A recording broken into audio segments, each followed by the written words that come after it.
Hello dear friends, ഇന്ന് ഒരു shopping കഴിഞ്ഞിട്ടുള്ള ഒരു വീഡിയോ ആണ്. ഷോപ്പിംഗ് കഴിഞ്ഞ് എന്തൊക്കെ മേടിച്ചു എന്നാണ് കാണിക്കുന്നത്. കുറച്ച് എഗ്സ് മേടിച്ചു, അതൊക്കെ ഒന്ന് എടുത്തു വെച്ചു. പിന്നെ ബീൻസ് അതൊരു 3 പാക്കറ്റ്സ് മേടിച്ചിട്ടുണ്ട്. കാരണം ഞങ്ങൾ ഓൾമോസ്റ്റ് എല്ലാ വീക്കിലും വൺസ് ഇൻ എ വീക്കെങ്കിലും ബീൻസ് തോരൻ വെക്കാറുണ്ട്. അപ്പം ബീൻസ് മേടിച്ചു.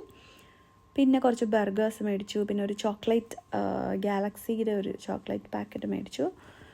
പിന്നെ ഒരു കോളിഫ്ലവർ മേടിച്ചിട്ടുണ്ട്. അപ്പോൾ കോളിഫ്ലവർ ഇങ്ങനെ ക്ലീൻ ആക്കി അതിൻ്റെ ലീവ്സ് എല്ലാം കളഞ്ഞിട്ട് ഫ്ലോററ്റ്സ് മാത്രം ബാഗിലാക്കിയിട്ടാണ് ഫ്രിഡ്ജിൽ സൂക്ഷിക്കുന്നത്. അപ്പോൾ അങ്ങനെ ക്ലീനാക്കി അത് എടുത്തു വെച്ചു. പിന്നെ ഒരു ഓബർജീൻ, ടൊമാറ്റോ, ഗ്രീൻ ചില്ലി, ജിഞ്ചർ അതൊക്കെ എടുത്തു വെച്ചു. പിന്നെ പച്ചരി, ഇഡ്ഡലി ഉണ്ടാക്കാനുള്ള അരി അത് മേടിച്ചു, അതെടുത്ത് വെച്ചു. പിന്നെ ക്യാരറ്റ്, പിന്നെ പഴം, ബനാന മേടിച്ചു. പിന്നെ ഒരു ക്യാബേജ്, പിന്നെ കുറച്ച് പോട്ട് നൂഡിൽസ് മേടിച്ചു.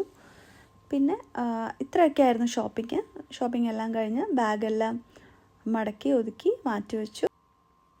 എന്നിട്ട് വേസ്റ്റൊക്കെ കളഞ്ഞു, കൗണ്ടർ ടോപ്പ് ഒന്ന് ക്ലീനാക്കി. അപ്പോൾ അത്രയേ ഉള്ളൂ video. Thanks for watching. By.